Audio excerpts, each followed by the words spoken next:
natuloy po ba yung panibagong hearing ng Blue Ribbon sa November 14? Hindi ko pa na-coordinate kay Senator Sherwin kasi siya yung chairman ng Finance Committee. Hingin ko yung Friday kung pwedeng ipakante niya. So, tentative pa po yun, sir. Kung mabibigyan niya ng puwang, tuloy yung Friday hearing. And then, marami pong curious dun sa sinabi nyo na isa sa mga invited ay very important witness. Gaano po ba ka-importante ang kanya magiging testimonya, sir? Importante kasi pwedeng ma-wrap up yung lahat ng pwedeng o kailangang malaman patungo pati sa prosecution sa conviction. May mga bago po siyang magiging revelation na hindi pa na-reveal ng mga previous Yeah, witnesses. naturally and surely. So may nagsabi na po siya ng affidavit, sir? Wala pa. Pinapa-finalize ko yung affidavit within the week. No? Kasi base sa kwento, saka base doon sa mga dapat ebidensya, mga dokumento, ledger, digital files, lahat ng notes.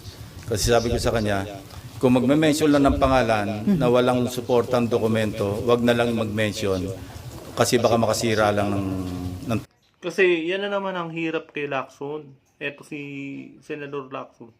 Bumabase na naman kayo sa ebidensya. Palibasa, ang ebidensya nasunog na sa DPWH Quezon City. Ngayon, ang lakas ninyong magsalita. At saka bakit nagtataka tayo? Bakit ang lakas niya magsalita ngayon? At bakit na puro ebidensya na ang sinasabi niya ngayon? Di ba? Yun yung napapansin natin eh. Ito talaga si Lacson. Sa pagkakadelay mo, at kunyari ka pa na magre-resign ka sa pag-committee, yun pala, ikaw rin pala. Kumbaga, delaying tactic yung ginawa ninyo para mabigyan lang ng daan yung ICI. Kasi ayaw nyong kontrahin yung ICI kasi pabor kayo. Pabor kayo na pagtakpan ng ICI ang kung sino man ang mastermind ni Romualdez, di ba? May mastermind si Romualdez. Hindi lang si Saldico, di ba? Hindi lang si Saldico, si Saldico ang mastermind si Romualdez. Si Speaker Romualdez, Ferdinand Romualdez, di ba? Ngayon, pinagtatakpan ninyo ang mastermind ni Speaker Romualdez. Yun eh. Di ba? Kaya sukang-suka na ang bayan sa inyo. Sukang-suka na ang bayan sa inyo. Ganyan kayo kalupit. Di ba? Kayong dalawa ni School Bukol Soto. Ito, no, may napabalita tayo na si Ann Juliana nagsalita na tungkol sa, yung kabit daw ni Tito Soto. Si Ann Juliana ang nagsabi. Yun yung sinasabi niya. Kumbaga, 20 years na kasama ni Ann Juliana sa Itbulaga. Si School Bukol, Tito Soto. Ngayon, di ba maninibago tayo? Kumbaga, yung kay Bossing, common na yun eh. Artista siya di ba? Matagal na natin kilala yan, si Bossing. Si Joey De Leon, di ba? Idol natin yan. Na sa pagpapatawa, parehong papatawa eh. Pero itong si School Bukol, Tito Soto, nanibago tayo. Nakakala natin ay loyal sa asawa niya. Di ba? Kaya kawawa yung asawa niya si Helen Gamboa. Kawawa yan, di ba? Kaya ito si Lacson, yung mga pagpapanaya mo sa mainstream media, kalukuhan na lang yan. Kaya tuloy po natin ang video ito. Tao. So, maski may personal knowledge, kung wala naman siyang supporting documents, wag na lang magbanggit. Sir, ito Yan ba, ang aming usapan.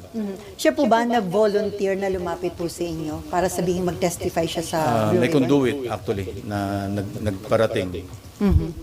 Ano po ito? Government official? Walang balita kay Gutesa, and that's the reason why I thought of reviewing the CCTV. Kasi ikaw rin sa gusto magpahamak kay Gutesa, kaya ganyan. Di ba?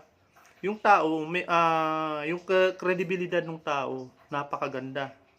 Hindi sa mga kasi yung mga pinaglalagay nyo diyan sa state witness, puro mga mga garapal eh. Puro mga lumamon na ng pera. Tapos gagawin mo pa ng state witness, kagaya ni Bryce Hernandez, tsaka ni Alcantara. 'Di ba? O ito si Speaker Romualdez, ba't hindi ninyo tinuloy-tuloy nung magsalita si Coronel Cotesa, 'di ba? Dapat na tinuloy-tuloy nyo noon nung nag-aapoy na at naglalagablab na ang pangalan ni Speaker Romualdez. Pero anong ginawa mo? Dinelay nyo at nagkaroon ka pa ng ng bakasyon na pwede naman gawin kahit na nakabakasyon, di ba? TV of September 25. It was not my intention to spy on Senator Marcoleta. No. Ang talagang reason kung bakit pinahanap ko yung CCTV footage para magkaroon kami ng clue kung sino yung pwedeng kasama niya na pwedeng mapagkilanlan, na pwedeng ipaabot sa kanya yung invitation through that person. Kasi nga nawawala siya. And we need him to show up yung kanyang mga na-testify na earlier, or kung meron siyang mga additional na documents or ebidensya to back up his claim, no? In his sinumpang salaysay. Naghahanap din kami ng magko-corroborate doon sa kanya mga sinabi. In fact, no, si Senate President Soto was in touch earlier with Senator Bato de la Rosa, because sabi ni Senator Bato, meron siyang pipresenta na magko-corroborate kay Gutesa. And I just thought na baka yung si Paul or yung Mark na minention. But nung kinumusta ko kay Senate President, sabi ko, natatandaan ko may sinasabi si Senator Bato, why don't we pursue that? No? Kung po pwede niya maipresenta kasabay sa hearing sa Friday. When he checked, sabi ni Senator Bato, ang balita niya, mukhang nag-join up na kay kay Congressman Saldico sa Europe. Oh, yun. Kasi ang bagal-bagal nyo. Diba? Delay tactic ang ginawa mo. Na kunyari magre-resent ka pa. Eh di ano ngayon? Eh di sumama na nga kay Saldico. Ang tagal-tagal mo kasi, ang kupad mo. Senador ka. So, baka And yung... we're still validating, kung yun ang sabi. So madali naman yon. We will check with immigration kung meron So yan, talaga dapat gawin mo yan. departure, assuming na they use. Di ngayon, dapat gawin mo ang trabaho mo. Kailangan mapa-uwi mo yan dito sa Pilipinas. Diba? Dapat pati si Saldico, dapat pinapauwi mo na. Ano yan master suspect ng corruption eh. Kumbaga 20 billion ang nakurakot sa buong bansa natin. Yung 20 billion na yan ay marami ng mapapakinabangan niya. Marami ng project na may lalagay yan. Diba? 1 point something na trillion ang nawawala dahil sa kurakot na dito sa ating bayan. Kaya eto, Lacson, nakakahiya na po tayo sa ibang bansa. Tingnan nyo yung nangyari kay BBM sa ibang bansa. Pinandidirihan ng taga-Cambodia, di ba? Pinandidirihan na. Kumbaga, nawawala na sa sarili eh. Kumbaga, lumalapit pa sa minister ng Chinese. Iko-congratulate. Hindi naman talaga dapat kinu-congratulate at hindi nilalapitan basta-basta ang mga ganyan. Biro mo, lalapit siya. Anong reason para i-congratulate niya? Hindi ho. Kaya nga sabi ni Sas Ronagot, ni Sas di ba? Na nagro-rotation po yan. Mandatory po yan na kailangan sila na ang mag-host ng ganyan. Biro mo, kung wala ka ba naman sa pag-iisip bigla mo lalapitan at magko-congratulate ka. Lasing lang, di ba? Ganyan yung mga lasing hindi nga lang sa mga, kumaga sa bangag, di ba? Talagang tamang bangag talaga, nawawala sa sarili. Their real names. Yeah. So, sino po ba yun yung ihaharap Mark niya and Paul, yung sinasabi niya na kasama niya na nag-deliver. Importante yun kasi what we need Wala na nga kay Gutesa, yung magko-corroborate. Matatagalan pa kayo, di ba? Kunyari ka pa sa pagsasalita mong yan, nandoon na nga, nag-join na kay Saldico. Di ba? Ngayon nagsasalita ka dahil ang lakas-lakas ng loob mo dahil delaying tactic na naman yan. Sa palagay mo ba natin ay mapapauwi ang mga yan? Etong si Lacson salita ng salita, wala rin sa sarili niya. whether it's another witness or whatever documentary evidence na meron siyang hawak para maipakita niya. Otherwise, mere allegation by one person, parang maski sa korte, maski sa prosecution level, baka hindi mag-hold water. No? So hindi ho kayo mag-stand up yung kay Gutesa na... Sa ngayon, sa tingin ko, being an investigator for so long, pag alam kong ganun lang, isang salita lang, sa isang tao, mahirap tumayo. So kailangan natin ng magko-corroborate. Sa isang interview, sinabi nga ho ni Senator Rodante Marcoleta na nasa Chile na, yung si Mark ba o si... I don't know. Yun nga. Ang pag-alam ko lang na nag-join daw, sabi ni Senator Bato kay Senate President na sumama na raw kay ex-Congressman Saldico. Ngayon, kasi nakapagplano na. Natunugan na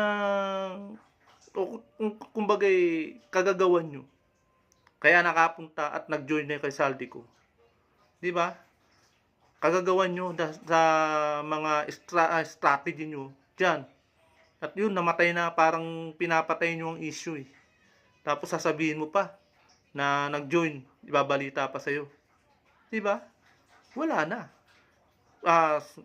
Sa bagay, subukan natin sa susunod na mga araw kung mapapawi mo yan.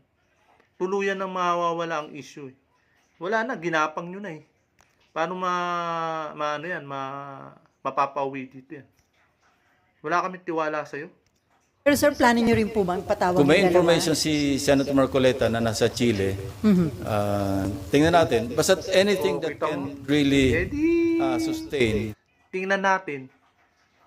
Anong ibig sabihin? No? Tingnan natin. Anong ibig sabihin? No? Walang kasiguraduhan. Titingnan lang natin. Ganyan po mag-isip si Senador Lacson. Grabe, di ba? Walang kasiguraduhan. Kaya, kumbaga mapapaisip tayo. Ano bang mangyayari dyan sa Blue Ribbon na yan? Pinatay na nila. Sino-sino ba ang mga bagong resource person dyan? Samantalang sinasabi mo, kung paulit-ulit lang din sinasabi, hindi mo na pahatinin dyan at hindi mo na gagawin sa resource person. Di ba? Tapos magbabase ka pa ngayon sa ebidensya. Dahil sunog na ebidensya. Kaya nga, ang lakas ng loob mo sabihin na binabase mo sa ebidensya. Kasi, yung laptop ni Bryce Hernandez, ano na nangyari?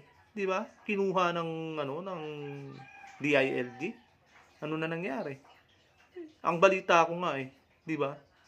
Winardyan nung si Bryce Hernandez kinuha niya yung laptop Na-surrender na O ano nang gagawin doon?